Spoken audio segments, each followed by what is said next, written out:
મિત્રો અમે વાડીએ પહોંચી ગયા છીએ, પણ તમે જોઈ શકો છો છેલ્લા 2 અઠવાડિયાથી બાકાજીકી બોલી ગઈ છે વરસાદની. વિપિનભાઈ કેમ છે, જવા લાયક છે કે નહીં?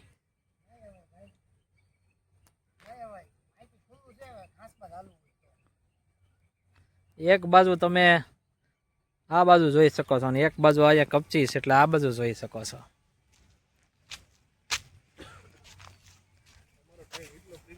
તો મિત્રો છેલ્લા 2 અઠવાડિયાથી વરસાદ આવવાને કારણે આપણે વિડીયો ઉતારી નથી શક્યા. ઓકે, એટલે તમે આ વિડીયો ઉપર થોડા કોમેડી વિડીયોની મોજ લો. મિત્રો અહીંયા એક પ્રોબ્લેમ આવી ગઈ છે. અહીંયા અમુક ગુલાબજાંબુ છે જે કંઈક તેલના પ્રોબ્લેમને લીધેથી થોડાક બગડી ગયા છે. તો રવિભાઈ, આ બગડેલા ગુલાબજાંબુ વિશે તમારું શું કહેવું છે?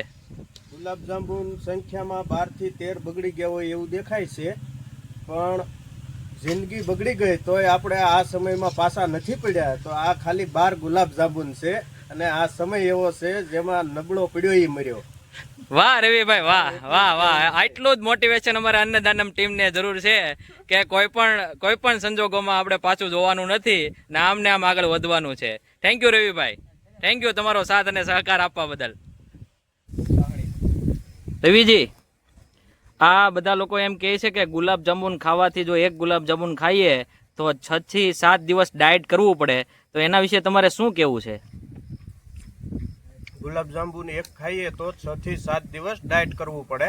હા, અને પ્રોપર આપણે કસરત કે જીમ કરવી પડે 7 દિવસ, એવું તમારું કહેવું છે. હા, પણ અમે એક ગુલાબજાંબુ ખાઈએ જ નહીં, અમે 10 ગુલાબજાંબુ ખાઈએ અને ઘરે જઈને સૂઈ જઈએ, કેમ કે અમારી માટે કસરત ને એ બધું મિથ્યા છે.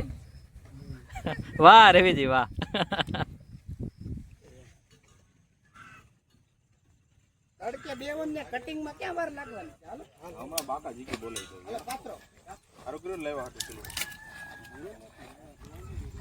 A few moments later.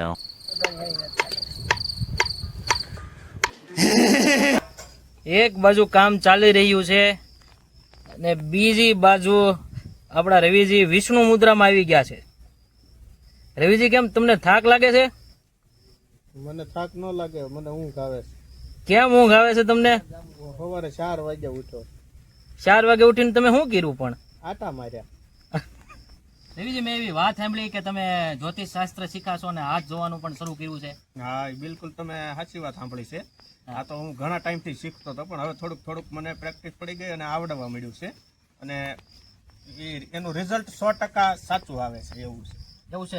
હમણાં થોડાક દિવસથી મારે બહુ પર્સનલી થોડીક તકલીફ થાય છે, તો મારો તમે હાથ જોઈ લો ને તમે. હા, એમાં જોઈ દો. એમાં શું વાંધો છે? તમારે હમણાં પનોતીનો યોગ હાલે છે આમાં. હા, પણ હવે તમારે ઝાઝો ટાઈમ નથી કાઢવાનો.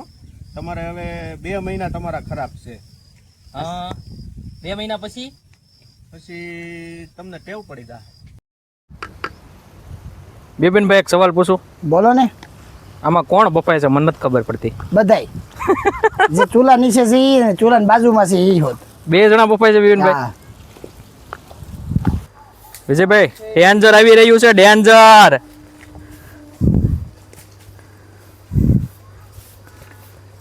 વિજયભાઈ, તમને ડેન્જર થી બીક લાગે છે? સહી પકડે. સહી પકડે. બીજી તડકો નથી લાગતો ને? રવિજી, તમે નવી બાઈની જેમ હંતાઈ કેમ જાવ છો?